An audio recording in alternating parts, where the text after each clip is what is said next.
Olá, nesta videoaula, nossa segunda sobre funções, a gente vai falar sobre algumas funções especiais que são as funções injetoras, as funções sobrejetoras e as funções bijetoras. Antes de mais nada, vamos lembrar rapidamente o conceito de função que é bastante importante para a gente poder entender bem essa aula de hoje. A gente lembra que uma função ela é uma relação entre dois conjuntos A e B. Conjunto A, domínio, conjunto B, contradomínio. Então, é uma relação que a todos os x do domínio A leva-o, associa-o com um único elemento do conjunto B. Então, todo mundo do A é associado a um único do B. Notem, lembrem-se, cada elemento do conjunto A não pode ser associado a mais de um. Isso não pode para ser função. Da mesma forma também, como não pode ficar ninguém no conjunto A sem ser associado com alguém. Isso não pode para uma função. Porém, pode acontecer podem acontecer falhas no contradomínio. Pode acontecer de sobrar elementos no contradomínio que não sejam associados com alguém, tá tudo bem para ser uma função. Assim como também pode acontecer de um mesmo elemento do contradomínio ser associado a mais de um do domínio, tudo bem também. Agora, se a gente quer se prevenir dessas coisas, a gente precisa dos conceitos que a gente vai definir na aula de hoje, de injetora, sobrejetora e bijetora. Muito bem, então vamos lá. Vamos começar do conceito de sobrejetividade. Então vamos pegar uma função f de um conjunto A no domínio, num B contradomínio, e lembrando o que eu acabei de falar, não é obrigatório para ser uma função que todos os elementos do contradomínio sejam associados a alguém do domínio. Isso não é obrigatório, ou seja, contradomínio é uma coisa, imagem é outra. Imagem é só um subconjunto do contradomínio, não tem essa obrigação de ser igual. Porém, se eu falar que a minha função ela é sobrejetora ou mesmo sobrejetiva, aí sim, sobrejetora ou que é sinônimo sobrejetiva, aí eu estou querendo dizer o seguinte: todo elemento do contradomínio está relacionado a alguém do domínio. Ou seja, a imagem da função ela coincide com o contradomínio. Em termos aí de símbolos lógicos, todo elemento do contradomínio, para ele existe um elemento do domínio que é levado no y pela função. Tá? Então, lembrem-se disso. Olha para esse exemplo para ver se fica mais claro. Aqui tem um exemplo de uma função que não é sobrejetora. Por que essa função não é sobrejetora? Porque tem elementos aqui que não foram associados com ninguém do domínio. Agora, essa daqui é um exemplo de uma função sobrejetora. Por quê? Porque só tinha dois elementos no contradomínio, y1 e y2, e ambos estão associados com alguém do domínio. A imagem dessa função é o próprio contradomínio, por isso ela é sobrejetora. Não tem problema que chegou mais de um aqui, do x2 e x3 chegaram no mesmo y2, não tem problema. O que importa é, para a função ser sobrejetora, não pode ter sobrado elementos no contradomínio, como aconteceu aqui. Agora, se a sua preocupação é com o número de flechas que chegam no mesmo y, aí a gente precisa então entender o conceito de injetividade. Então, uma função f, de novo, de A em B, lembrando, não é obrigatório que em cada y do contradomínio chegue apenas um x associado a ele. Não é obrigatório. Agora, se eu quiser exigir isso, então eu preciso de uma função injetora ou injetiva. Uma função ela é injetora ou injetiva se para cada elemento do contradomínio y que está associado com alguém, ele está associado a um único elemento do domínio. Vamos entender isso de duas maneiras diferentes. Se eu pegar dois elementos quaisquer no domínio, obrigatoriamente eles estão indo em elementos diferentes pela função. Isso é ser injetora, se isso valer para qualquer elemento do domínio. Ou uma outra maneira de entender, que inclusive é até melhor para a gente poder demonstrar que uma função é injetora. Dados quaisquer dois elementos do domínio, se eles tiverem a mesma imagem, ou seja, o f do x1 está chegando no mesmo lugar do f do x2, isso significa, para a função ser injetora, que o x1 e o x2 são os mesmos. Quer dizer, Isso não veio de elementos distintos. Não aconteceu do f do x1 ser igual ao f do x2, mas o x1 ser diferente do x2. Isso que eu acabei de grifar aqui é a maneira ideal para a gente demonstrar que uma função é injetora. A gente pega dois elementos quaisquer no domínio, supõe que a imagem deles é a mesma e trabalha para mostrar que eles são os mesmos elementos. Notem aqui, por exemplo, esses dois exemplos aqui. Esse é um exemplo de uma função que não é injetora. Por quê? Por causa disso, do y5, esse elementinho aqui. Esse elemento está associado a dois x diferentes. Então, o f do x3 é igual ao f do x4 nesse exemplo, tá vendo? O x3 é esse carinha e o x4 é esse, eles estão indo no mesmo y5.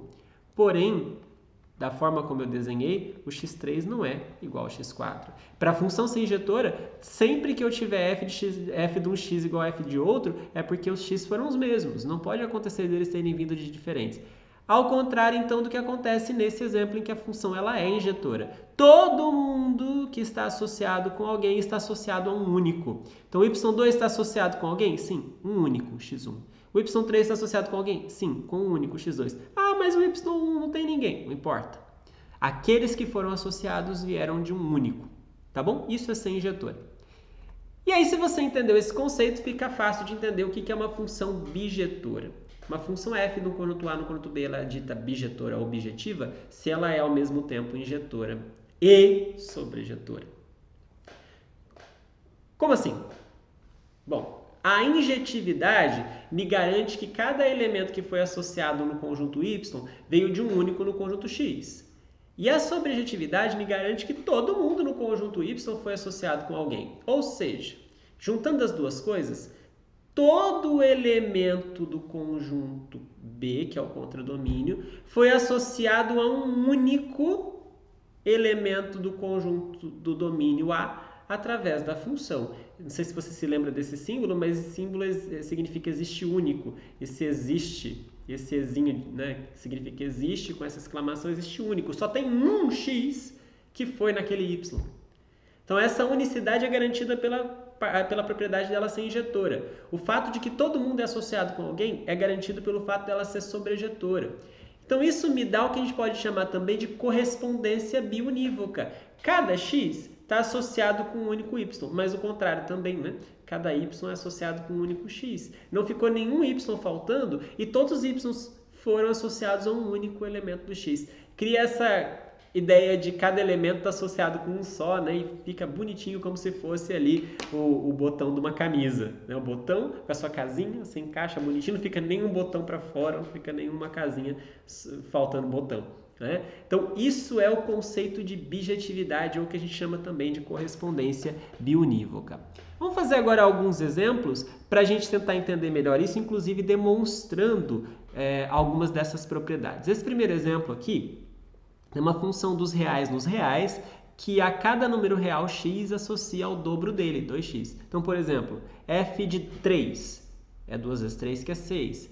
F de π é 2π, né? É para a gente mostrar que essa função ela é bijetora. Para a gente mostrar que ela é bijetora, precisamos fazer duas coisas. Primeiro, mostrar que ela é injetora e depois mostrar que ela é sobrejetora ou vice-versa, né? Vamos mostrar primeiro que ela é injetora. Como é que a gente mostra que uma função ela é injetora? Eu tinha dado a dica para você agora há pouco. A gente vai pegar dois elementos quaisquer no domínio, não diz quem são, chama de x1 e x2. E supõe que a imagem deles é a mesma pela função. Supõe que f de x1 é igual a f de x2. E aí a gente vai trabalhar para chegar à conclusão de que x1 é igual a x2. Muito bem. f de x1 igual a f de x2, vamos fazer a conta aqui aplicando a definição da função. O que a função f faz com o x1? Leva no dobro dele. Então, leva no 2x1. O que a função f faz com o x2? Leva no dobro dele. 2x2. Muito bem. Nos reais, a gente sabe que a gente pode cancelar esse 2. O 2, eu posso dividir por 2 dos dois lados, se você preferir assim, né? Eu posso dividir por 2 aqui, dividir por 2 aqui, que eu não altero o resultado da equação. Mas ao fazer isso, a gente chega à conclusão de que o x1 e o x2 são iguais. Fizemos o que tínhamos que fazer. A gente pegou dois elementos quaisquer no domínio, assumimos que a imagem deles era igual e chegamos à conclusão de que os elementos são iguais, tá bom? Agora, para mostrar que ela é sobrejetora, como é que a gente faz para mostrar que uma função f ela é sobrejetora? A gente precisa pegar um elemento qualquer no contradomínio, que também são os reais aqui, e mostrar que existe algum x, na medida do possível a gente até exibe, que esteja no domínio, cuja imagem da função seja igual ao y. Eu quero mostrar que essa imagem é igual ao y. Antes de mais nada, o que a função faz com o x aqui? Leva no dobro. E eu quero chegar à conclusão de que isso é y. Eu quero achar um x que o dobro dele dá y. Ao escrever isso aqui, tá dada a dica de como é que eu vou achar esse y, não tá? Quem que é o x para que o dobro dele dê y? Bom, para que 2x dê y, eu posso pegar esse 2 que está multiplicando e passar dividindo, e eu chego à conclusão de que ele é o y sobre 2. Então, se eu pegar y sobre 2, qualquer que seja o y, o dobro de y sobre 2 dá y, e portanto a função ela é sobrejetora. Dado qualquer elemento lá, eu tenho alguém que chega nele através da função. E portanto, então, como a função ela é injetora e sobrejetora, então ela é bijetora, certo? Então esse é um exemplo muito simples, mas que diz pra gente qual é a estratégia para demonstrar que uma função ela é tanto injetora como sobrejetora e, portanto, bijetora. O segundo exemplo aqui que eu vou te dar é muito parecido, mas tem uma proposta até diferente. Aqui tem uma função f que leva o x no 2x e é para mostrar que ela é injetora, mas não é sobrejetora. Você vai falar assim, mas a gente acabou de mostrar que essa função que leva o x no 2x ela é tanto injetora quanto sobrejetora. Muito bem. Só que a gente não pode ignorar o domínio e contradomínio. Mudando os conjuntos, pode mudar toda a propriedade, como de fato vai acontecer aqui.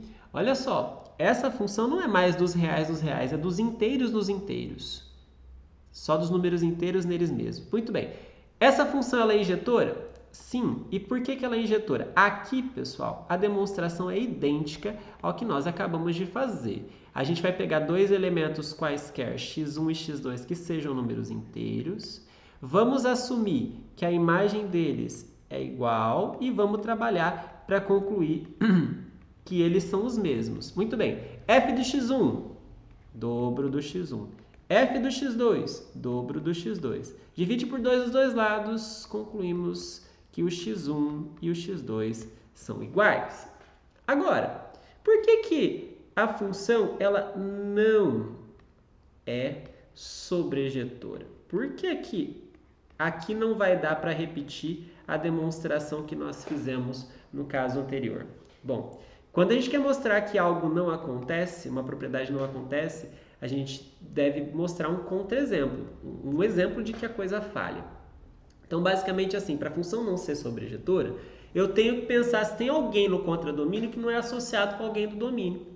Existe algum número inteiro que não é o 2x de outro número inteiro? Basta um exemplo aqui. Existe um y. Vamos pegar o 3. Qualquer número ímpar serve aqui. Se eu pegar o número 3, dado qualquer x inteiro, quando eu fizer f do x, vai ser o 2x. Claro, definição da função. Mas isso nunca vai ser o 3. Para isso ser o 3, o x teria que ser 3 sobre 2, 1,5. Mas 1,5 não é inteiro. Então, dado qualquer número inteiro, duas vezes ele nunca vai dar 3. E por isso que essa função não leva alguém no 3, não leva alguém em qualquer número ímpar. Então, ela não é sobrejetora e, portanto, ela é injetora. Não é sobrejetora? Claro que ela também não vai ser bijetora. Para ser bijetora, tinha que valer as duas coisas. Certo? E aí, o último exercício que nós vamos fazer aqui é essa função que tem domínio nos reais e contradomínio nos reais positivos, ou seja, do zero para frente, intervalo de zero até mais infinito, que associa cada x ao x quadrado. É para a gente mostrar que essa função ela não é injetora, mas ela é sobrejetora. Bom, primeiro, por que essa função ela não é injetora? Para a gente mostrar que ela não é injetora, a gente precisa basicamente encontrar um contra-exemplo também. Será que a gente consegue encontrar um y no contradomínio que é a imagem de dois carinhas diferentes no domínio? Pensa aí. Sim. A gente pode, por exemplo, pegar, existem elementos, o x1, por exemplo, como sendo, sei lá, o número 4 e o x2 como sendo menos 4, ambos são inteiros, são inteiros, mas são reais, estão no domínio. Mas, quando a gente aplica a imagem do x1, ou seja, quanto que dá essa função no 4? 4 ao quadrado, 16. E quanto que dá a função no menos 4? Menos 4 ao quadrado também é 16. Então, olha só que interessante. A função no x1 e no x2 dá igual, mas o x1 é diferente do x2. São dois elementos distintos no domínio chegando no mesmo 16 do contradomínio. Portanto, essa função não é injetora. Agora, para mostrar que a função ela é sobrejetora, aí a gente precisa demonstrar mesmo, então tem que usar a definição que a gente aprendeu. Para mostrar que sobrejetora não basta um exemplo. Né? Para a gente mostrar que ela é sobrejetora, a gente precisa pegar então um elemento qualquer no contradomínio. Notem, o contradomínio são os reais positivos. Não são todos reais, são só os positivos, você vai entender que isso é importante. A gente tem que mostrar que existe um x aqui, que quando a gente calcular a função nele, que a gente já sabe que dá x², isso vai ter que dar aquele y. Então, eu preciso mostrar que existe um x. Esse x tem que ser um número real, tem que estar no domínio. Ora, quem é o número que ao quadrado dá o y? O y não sei quem é, qualquer. Que número que ao quadrado dá esse y qualquer? A gente pode ir para o rascunho aqui, porque a gente vai lembrar fácil. Para a gente descobrir um x que é o quadrado da y, a gente pode simplesmente vir aqui e tirar esse quadrado. Tirar quadrado, basicamente, é extrair raiz quadrada do outro lado, mas eu não posso me esquecer que é mais ou menos isso. A raiz de y ao quadrado dá y, mas o menos raiz de y ao quadrado também. Né? Então, o mais ou menos raiz de y, qualquer um deles, é um x que quando eu elevar ao quadrado dá y. Posso escolher qualquer um dos dois para pôr aqui. Vou escolher o y. Então, dado qualquer y, existe um raiz de y, tal que raiz de y ao quadrado dá y. Então, essa função ela é sobrejetora. Notem que eu falei para vocês que era importante o fato de aqui ser os reais positivos. Porque se aqui eu tivesse deixado todos os números reais, bom, nem todo número real tem raiz quadrada. Os números reais positivos têm. Né? Então, se eu tivesse deixado todos os números reais, a função também não seria sobrejetora, não. Os números negativos não teriam raiz quadrada e eu não conseguiria encontrar um x que fosse neles. Tá? Bom, vou deixar aqui para você alguns exercícios para você também tentar sozinho mostrar essas propriedades. Mas eu vou apenas passar por eles porque estes exercícios, eles trazem alguns nomes que eu acho que vale a pena você ter ouvido falar. Primeiro, aqui, ó, notem que eu estou pegando um conjunto A dentro do conjunto B. Então, o A, que é o domínio, está dentro do B. E eu estou levando cada x do A nele mesmo. Claro, como o conjunto A está dentro do B, eu posso levar o x nele mesmo. Essa função, ela se chama inclusão. Alguém vai falar assim para mim, professor, eu aprendi que essa função ela se chama função identidade. Não, essa função chama inclusão. O que é função identidade? Ela tem a mesma regra, mesma lei. O x é elevado nele mesmo. Só que tem uma diferença. Contradomínio é igual ao domínio. Então, notem aqui, o A está dentro do B. Mas se o A e o B forem iguais e a imagem e o x for elevado no x, aí sim, nós temos a função identidade. Função inclusão, o A e o B não precisam ser iguais. Mas para chamar de identidade, o domínio e o contradomínio têm que ser iguais e a função leva, claro, o x no x. Essa função inclusão, ela é injetora, mas não é sobrejetora, porque tem os elementos do B que estão fora do A podem... em geral ela não é sobrejetora, né? A menos que o B seja igual ao A. Então aqui tem uma condição, né? Se o B não for igual ao A, ela não vai ser sobrejetora. Se não, aí sim. Tanto é que essa é a outra parte para ser mostrada, que a função identidade ela é bijetora. Então isso aqui é bem simplesinho, mais simples até que os exercícios que eu fiz durante a aula, sugiro você tentar fazer. A gente chama de função constante a função que leva todo elemento no mesmo, então escolhi um número no contradomínio, está todo mundo indo nesse elemento B. Então, essa é a função constante, você já deve conhecê-la. Função constante, ela não é, desculpa, não é para mostrar que é sobrejetora, ela não é sobrejetora, a menos que o B seja só o B, tá? Então, se o B for só formado pelo B, ela é sobrejetora, mas, em geral, ela também não é injetora, a menos em uma situação, pensa sobre isso, tá? E, por fim, cortou um pouquinho para você, mas vamos lá. A função f, deixa eu até mudar aqui para facilitar para você enxergar. A função f, o terceiro exemplo aqui, ó, vai ficar rabiscado, mas só para você poder enxergar legal. A função f, que é definida no cartesiano de A por B, e contradomínio no B, que leva cada para B no A. Claro, aqui eu preciso que o C ele contenha o A, então é melhor a gente até supor que o C é o próprio A, tá? Então, cada para B é levado no próprio A. Isso a gente chama de projeção na primeira coordenada. Então, uma função que pega um para B e leva no primeiro, projeção na primeira. Se eu levasse no B, seria projeção na segunda, né? E aí, o exercício aqui é para você mostrar que essa função ela é injetora e verificar se em alguma situação que você consegue enxergar que ela é sobrejetora, tá bom? São apenas nomes que eu acho que é bom você ouvir falar uma vez e, claro, tentar praticar essas coisas envolvendo injetividade, sobrejetividade e bijetividade, tá bom? Muito obrigado e até a próxima aula!